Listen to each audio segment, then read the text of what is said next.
জ্বালানি দেশের যে কিছুদিন আগেও দেশের জ্বালানি একটি সংকটের চিত্র আমরা দেখেছি, দেশে পেট্রোল ডিজেল একটি সংকট আমরা দেখেছি। একটি বিষয় নিয়ে বলা হয় যে দেশেই আসলে বাংলাদেশের নিজস্ব একটি উৎপাদন ব্যবস্থা রয়েছে, যেখানে পেট্রোলে প্রায় 50%, অকটেনে প্রায় 25 থেকে 30% মতো সিলেটের বিভিন্ন গ্যাস ক্ষেত্র থেকে উৎপাদন হচ্ছে। এটি নিয়ে একটি ধোঁয়াশাও রয়েছে। সরকার পক্ষ থেকে সরাসরি আসলে এই বিষয়টা নিয়ে বলা হচ্ছে না কতটুকু আসলে আমরা জ্বালানি তেল, পেট্রোল কিংবা অকটেন বাংলাদেশে উৎপাদন হচ্ছে। এই বিষয়টা সম্পর্কে আপনার কাছ থেকে আসল চিত্রটা একটু জানতে চাই। দেখুন, পেট্রোল মোটামুটি আমরা স্বয়ংসম্পূর্ণ। পেট্রোলটা আমরা আমদানি করি না। আমাদের অকটেন অর্ধেকের মতো বা কাছাকাছি পরিমাণ আমাদের আমদানি করতে হয়। এক্ষেত্রে আমাদের ক্রাইসিস নেই। আমাদের মূল সমস্যাটা হচ্ছে ডিজেল। এটা অত্যন্ত ব্যয়বহুল। আপনারা খেয়াল করেছেন যখন মিডল ইস্ট ক্রাইসিস শুরু হলো তার পরপরই ব্রেন্ট ক্রুডের প্রাইস যদি 40% বেড়ে থাকে, সেই পর্যায়ে গিয়ে ডিজেলের দাম বেড়েছে 100%-এরও বেশি।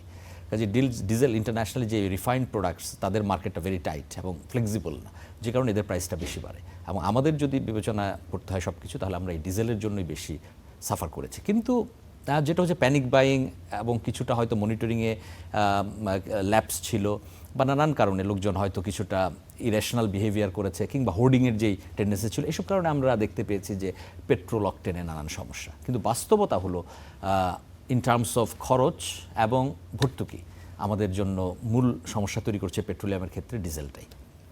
আচ্ছা, তাহলে আমরা বলতে পারি যে দেশে আসলে সিলেটের গ্যাস ক্ষেত্র থেকে মোটামুটি পেট্রোল এবং অকটেনের প্রায় সিংহভাগই হয়তো এখান থেকে সাপোর্ট দেওয়া সম্ভব হচ্ছে। একটা জায়গা আছে, সেটা হচ্ছে যেহেতু গ্যাসের লোকাল প্রোডাকশন কমে যাচ্ছে, সেটার সাথে আবার এটার একটা কোরিলেশন আছে। বাট স্টিল আমরা যে ক্রাইসিসটা দেখেছি এই মিডল ইস্টের ঘটনার পরে, এটা ওরকম হওয়ার কথা ছিল না পেট্রোল অকটেনের ক্ষেত্রে।